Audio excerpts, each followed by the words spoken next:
అని చెప్తూ ఒక ప్రపంచవ్యాప్త సార్వకాలిక ప్రాధాన్యత కలిగిన ఒక స్టేట్మెంట్ ప్రభు చేస్తున్నాడు. ఇదిగో నేను దొంగవలే వచ్చుచున్నాను. ఆయన దొంగవలే వస్తున్నాననేది సార్దీసు సంఘానికి కూడా చెప్పాడండోయ్.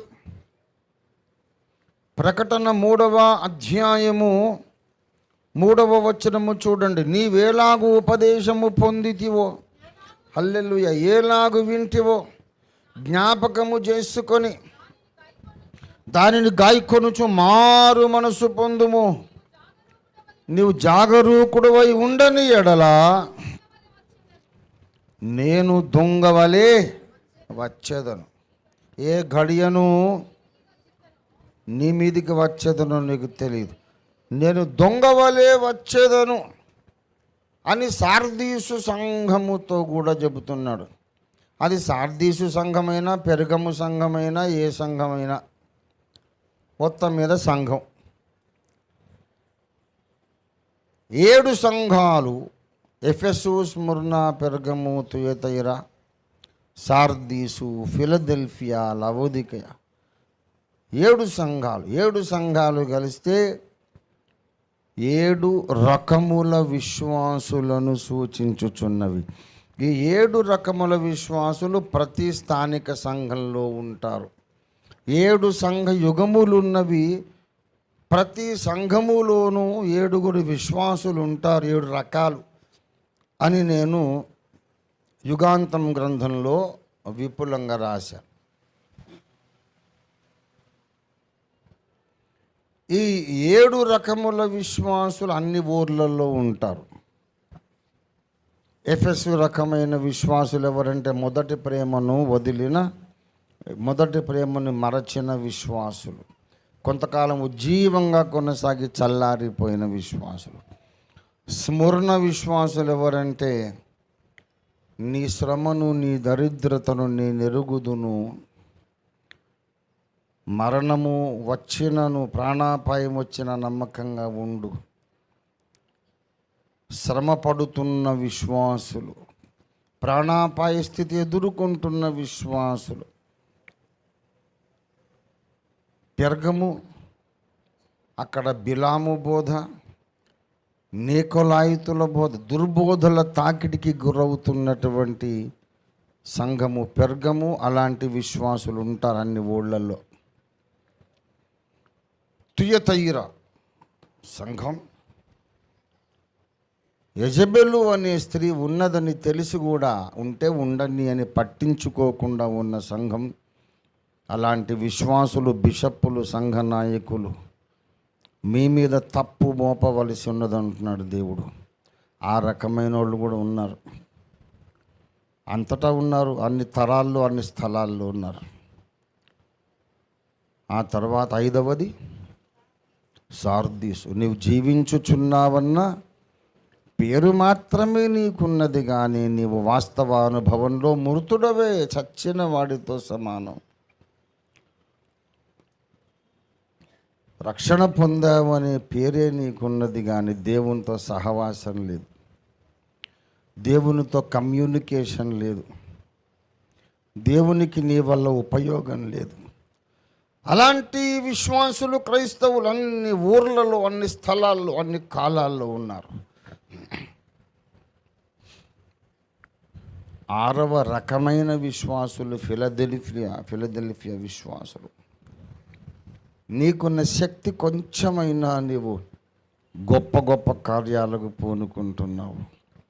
నీకున్న శక్తి కొంచెమే, నీ దగ్గర డబ్బు లేదు, నీకు పలుకుబడి లేదు, నీకు చదువు లేదు, నీకు లోక జ్ఞానం లేదు, నీకు ఏమీ లేదు, కానీ దేవుని వాక్యమును గట్టిగా చేపట్టావు. ఎన్ని శ్రమలు వచ్చినా నా నామము ఎరుగనని నీవెప్పుడు అనలేదు.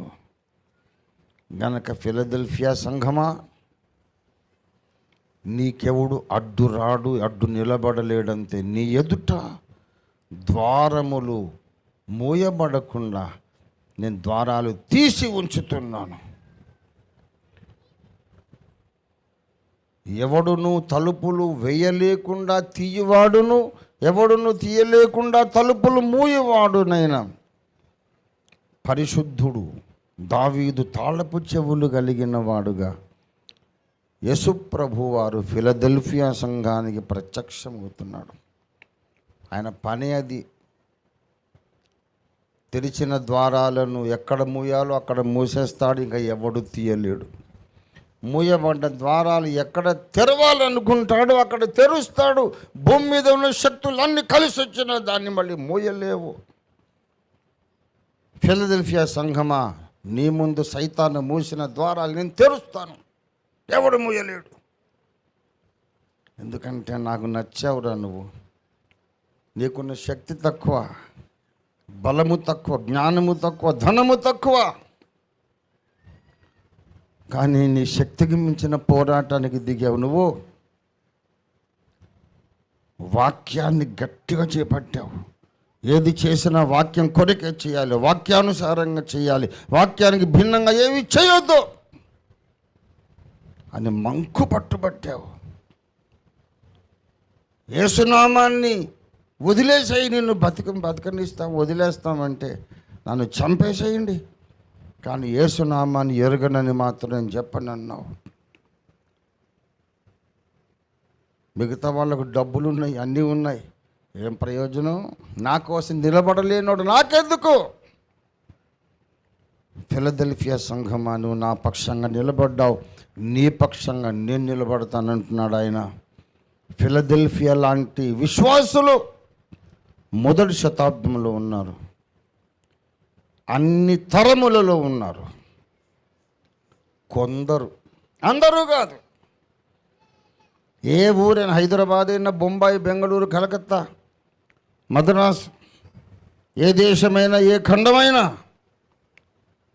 కొందరు ఎఫెసు సంఘంలాగా ఉంటారు, కొందరు స్మరణ సంఘంలాగా ఉంటారు, కొంతమంది పెర్గము సంఘంలాగా ఉంటారు, కొందరు తుయతైర సంఘంలాగా ఉంటారు. నాకెందుకులే నిర్లక్ష్యం. కొందరు సార్దీస్ సంఘం, పైన పటారం, లోన లొటారం, పైన పర్సనాలిటీ, లోన మున్సిపాలిటీ,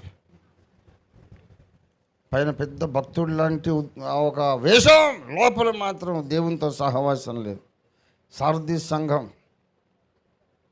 అన్ని స్థలాల్లో ఉంటారు, అన్ని సంఘాల్లో ఉంటారు. గనుక ఆరవ సంఘం, ఆరవ రకమైన విశ్వాసుల పేరు ఫిలదెల్ఫియా వర్గమునకు చెందిన విశ్వాసులు. ఏడవది లవోదికయ, సర్వభ్రష్టమైపోయినటువంటి సంఘం. నువ్వు దౌర్భాగ్యుడవు, నువ్వు గుడ్డివాడవు, నువ్వు దిగంబరుడవు, అసలు నీకు ఏమీ లేదు, మొత్తం భ్రష్టుడు అయిపోయి నేను ధనవంతుడను, ధనవృద్ధి చేసి ఉన్నాను, నాకేమి తక్కువ అనుకుంటున్నావు. ఈ రకమైన విశ్వాసులు కూడా ఉన్నారు. గనుక ఈ 7 రకాల విశ్వాసులు లేని తరము కానీ కాలము కానీ ఉండదు. గనుక ఈ 7 సంఘాలలో ఎవరికి చెప్పినా అన్ని కాలములలో అన్ని సంఘములకు చెప్పినట్లే అని మనం అర్థం చేసుకోవాలి. ఎఫెసు సంఘానికి చెప్పిన మాట నీకు నాకు వర్తిస్తుంది. అలాగే స్మరణ సంఘానికి, పెర్గము సంఘానికి, తుయతీర సంఘానికి చెప్పిన మాట నీకు నాకు వర్తిస్తుంది. అలాగే సార్దీసు, ఫిలదెల్ఫియా, లవోదికే సంఘాలకు చెప్పిన మాట కూడా నీకు నాకు వర్తిస్తుంది. అందుకే ఏ సంఘానికి ఏ మాట చెప్పినా ఆఖరణ ముగింపు ఒకటే ఇచ్చాడు. ఏంటంటే ఆత్మ సంఘములతో చెప్పుచున్న మాట చెవిగలవాడు వినుగాక. ఏ సంఘానికి చెప్పినా సరే ఆఖరికి వచ్చి దాని యొక్క ముగింపు ఏమిటి? చాలా సంగతులు చెప్పాడు. ఎఫెసుకు చెప్పాడు, ఆఖరణ అన్నాడు ఆత్మ సంఘములతో చెప్పుచున్నాం. ముందేమో ఎఫెసు సంఘముతో చెప్పాడు, అదే మాట చివరినేమంటున్నాడు? ఆత్మ పరిశుద్ధాత్మ దేవుడు సంఘములన్నిటితో చెబుతున్నాడు. దేవునికి స్తోత్రం కలుగునుగాక. 7 సంఘములతో చెప్పిన మాటలన్నీ కూడా పరిశుద్ధాత్మ దేవుడు అన్ని సంఘములతో చెబుతున్నాడు. ఇవాళ అగాపే సంఘంతో కూడా చెబుతున్నాడు, నీతో నాతో కూడా చెబుతున్నాడు. బాప్టిస్ట్ వారితో, లూథరన్ వారితో, మెథడిస్ట్ వారితో, క్యాథలిక్ వారితో, సకల ప్రొటెస్టెంట్ డినామినేషన్స్ వాళ్ళతో పరిశుద్ధాత్మ దేవుడు సకల సంఘములతో చెప్పుతున్నమాట. నేను దొంగ వలె వచ్చుచున్నాను. ఒక విషయం చెప్పనా, దొంగ వలె వస్తున్నాడుగా, నేను దొంగ కాదు. ఏమండి, ఆయన దొంగ దొర.